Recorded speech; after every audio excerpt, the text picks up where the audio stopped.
Halo semuanya, perkenalkan kami dari kelompok 3 kelas 3709. Kali ini kami akan membahas mengenai penerapan berpikir kritis pada kasus kelangkaan minyak goreng yang terjadi di Indonesia. Selamat menyaksikan.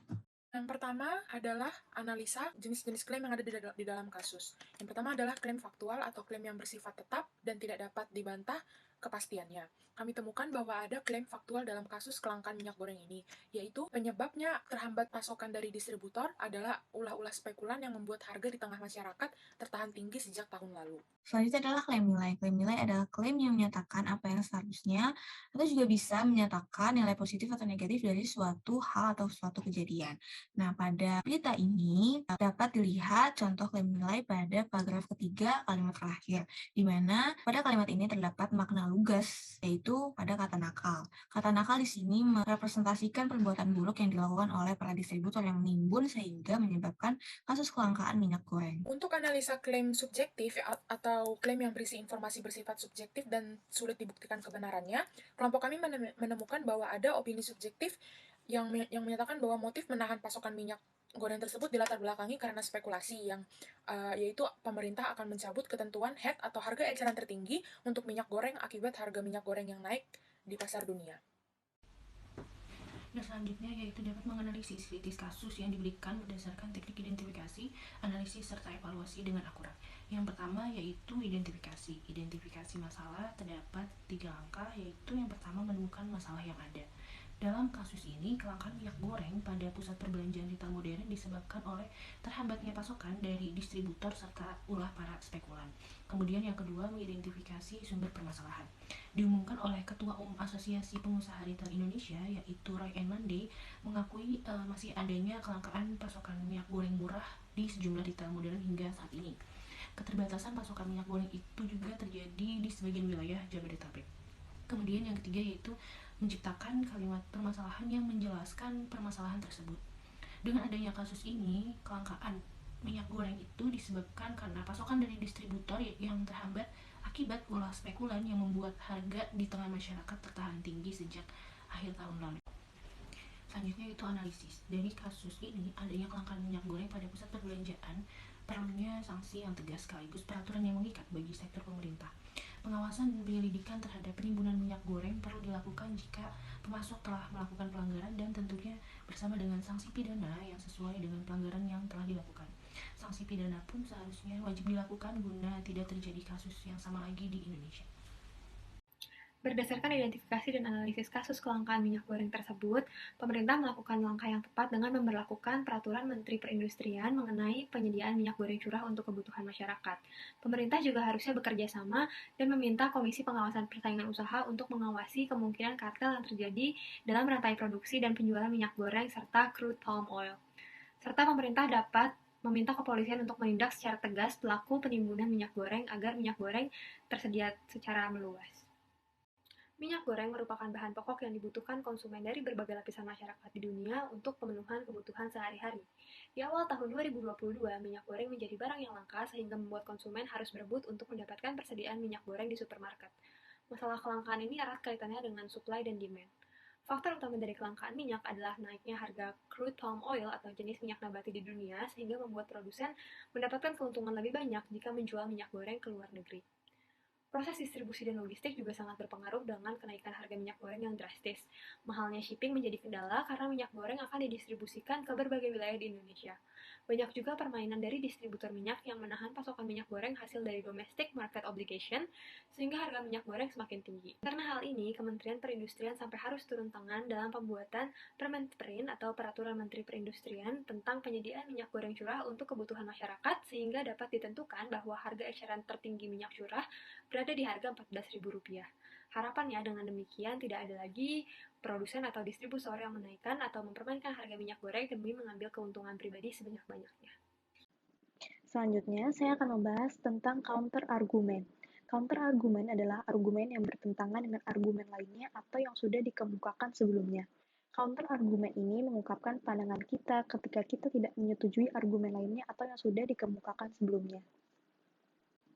Setelah mendengarkan argumen yang diungkapkan oleh Ana, berikut adalah counter argumen menurut saya. Jadi menurut saya, naiknya harga crude palm oil bukan menjadi permasalahan utama kelangkaan minyak goreng yang saat ini sedang terjadi dan menjadi bahan pokok yang dibutuhkan oleh konsumen. Konsumen sendiri menurut saya harus meminimalisir penggunaan minyak goreng yang sedang langka. Penggunaan minyak goreng juga dapat disubstitusi dengan menggunakan air fryer sebagai pengganti minyak goreng untuk menggoreng makanan, ataupun juga menggunakan minyak jagung yang bahkan lebih sehat. Jika konsumen mampu menemukan alternatif lain, menurut saya demand akan berjalan seperti biasanya dan supply akan berjalan dengan stabil. Seperti yang sudah saya ungkapkan sebelumnya, itu adalah contoh counter argumen yang menurut saya bertentangan dengan argumen faktor utama penyebab kelangkaan minyak goreng pada saat ini. Terdapat alasan-alasan pendukung di mana kita tidak menyetujui pandangan argumen yang diungkapkan oleh Anna. Yang pertama adalah silogisme kategoris. Silogisme kategoris adalah silogisme yang premis-premis dan kesimpulannya adalah keputusan kategoris. Contoh dari silogisme kategoris pada artikel yang saya baca mengenai kelangkaan minyak goreng adalah seluruh penduduk desa berebut minyak goreng. Ibu Ani adalah penduduk desa. Ibu Ani berebut minyak goreng. Yang kedua, ada silogisme hipotesis. Silogisme hipotesis adalah silogisme yang premisnya merupakan pernyataan bersyarat. Contoh dari silogisme hipotesis yang saya dapatkan dari artikel tentang kelangkaan minyak goreng yang telah saya baca adalah sebagai berikut. Jika minyak langka, harga minyak menaik drastis. Sekarang minyak langka, jadi harga minyak menaik drastis. Deduktif spesifik adalah penalaran yang berangkat dari premis umum ke kesimpulan. Di antaranya ada modus ponens. Contohnya, jika harga minyak murah, maka masyarakat akan berbondong-bondong untuk membelinya. Harga minyak murah, maka masyarakat sedang berbondong-bondong untuk membelinya. Selanjutnya adalah silogisme. Jika tidak ada mafia dalam distribusi minyak, maka masyarakat dapat menemukan harga minyak dalam head. Jika masyarakat mendapatkan harga minyak dalam head, maka tidak ada masalah untuk bisa mendapatkannya.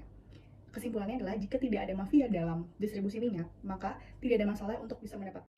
Selanjutnya adalah analogi, yaitu perbandingan atau persamaan dari hal yang sama atau hal yang berbeda tetapi ada persamaan. Dalam bacaan yang saya baca mengenai harga minyak, yaitu berdasarkan sistem pemantauan pasar dan kebutuhan pokok Kemendak, harga minyak goreng curah masih tertahan tinggi di angka 16.000 per liter pada Senin 7 Maret 2022. Sementara itu, harga minyak goreng kemasan sederhana berada di angka Rp16.600 atau mengalami kenaikan 0,61% dari posisi Rp16.500 pada Jumat 4 Maret 2022. Di sini dijelaskan bahwa adanya persamaan, yaitu mengenai harga minyak goreng yang mengalami kenaikan. Selanjutnya, argumen induktif spesifik yang akan saya bahas adalah argumen induktif spesifik generalitas.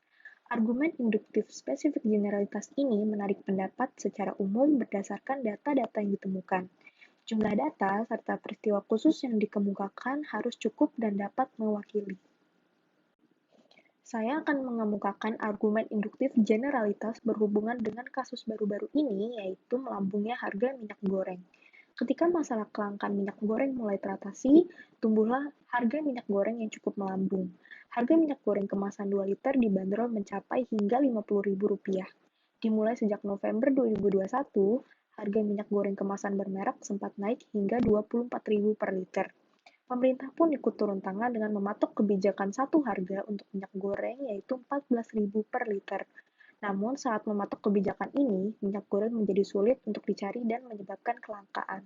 Salah satu penyebabnya adalah penjual menimbun minyak goreng karena harga yang cukup murah dan ingin mendapatkan keuntungan dengan cara melakukan ekspor ke luar negeri akan mendapatkan keuntungan yang lebih banyak. Argumen yang saya ungkapkan sebelumnya masuk ke dalam kategori generalitas karena didukung oleh data-data dan fakta yang ada. Contohnya seperti fakta kenaikan harga, waktu kenaikan harga, serta nominal harga minyak goreng sebelum dan sesudah mengalami kelangkaan. Baik dari tema bacaan yang saya baca, yaitu mengenai harga minyak goreng yang melambung tinggi, saya mendapatkan argumen induktif kausalitas, yaitu pada paragraf, Roy mengatakan kelangkaan itu disebabkan karena pasokan dari distributor yang terhambat akibat ulah spekulan yang membuat harga di tengah masyarakat tertahan tinggi sejak akhir tahun lalu. Di sini ada kata disebabkan sehingga masuk dalam argumen induktif kausalitas. Selanjutnya adanya kesesatan informal dari bacaan tersebut, yaitu mereka itu sedang mencari untung dalam kesempitan.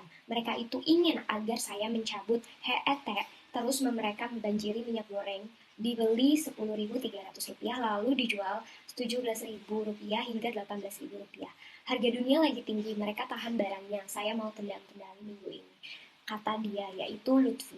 Di sini saya memilih kalimat itu sebagai argumentum ad verecundiam, yaitu adanya prasangka-prasangka terhadap pihak lain yang dijelaskan bahwa mereka sedang mencari untung dalam kesempitan, seperti itu. Terima kasih.